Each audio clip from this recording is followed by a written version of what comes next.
so many times that I think we block ourselves from being fully connected to people in our lives because we're afraid to express ourselves.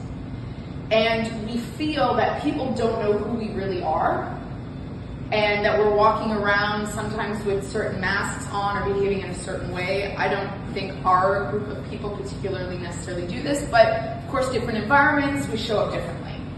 Unraveling the onion, the layers of a human being. Right? Why are we staying on the surface with each other? Why are we having like small talk if there is so much depth to humanity? Every human has so many different experiences, perspectives, everything, that why would we stay on the surface? Let's go deep.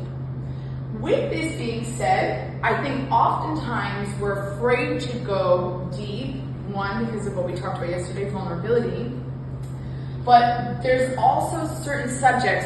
Who has heard, don't talk about politics, don't talk about religion, don't talk about sex, don't talk, we're already told, don't address certain subjects because they're controversial. I think this is the biggest detriment that we can do to humanity, because we're dividing ourselves by not talking about it. Two, the greatest scientists, the greatest exploration, innovations that have ever come, creations, came from debating, came from having contradictory ideas and saying, that works, that doesn't, how can we fix it, maybe this, a little bit of that, and putting different minds together. People don't need to agree, but we need to understand each other. And the only way we'll build understanding is when we start diving deeper and having potentially uncomfortable or controversial conversations, but at least we understand what's going on. When we are socially deprived, whether we're conscious of it or not, you go to the fridge.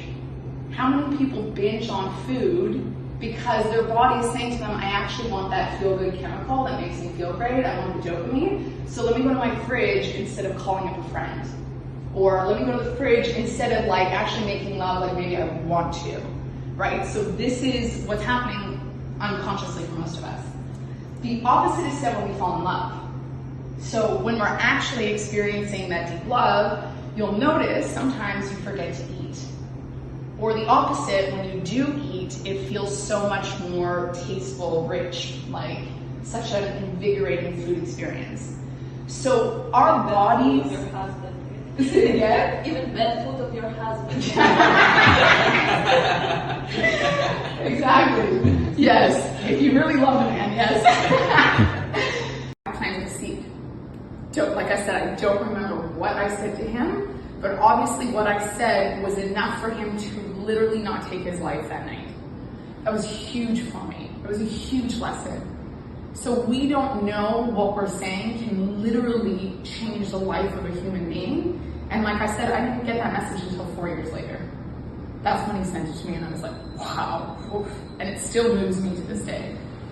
So this is why I think it's so powerful not to impose ourselves, impose our ideas on people, but to offer them an idea, offer them, words of love, wisdom, whatever it may be, and eventually that will have an impact, whether it be immediate or whether it be over years. How do you even see yourself? Do you see yourself as a person that would take steps forwards in your life? Because if you don't recognize yourself that way, then you sure as hell aren't going to take the first step. So it's about recognizing who are you, but like I said earlier, it's actually who you identify yourself as.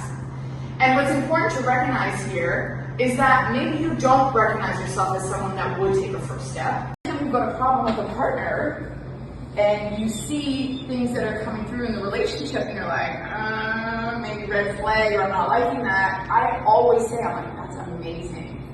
Even with friends, let's say friends that are not committed, not reliable, not honest, not integral, I'm like, thank you so much for showing me, because you're helping me make it clear on who you are. So I think it's exactly this. In seeing what you don't want, it also shows you what you do want and who you want around.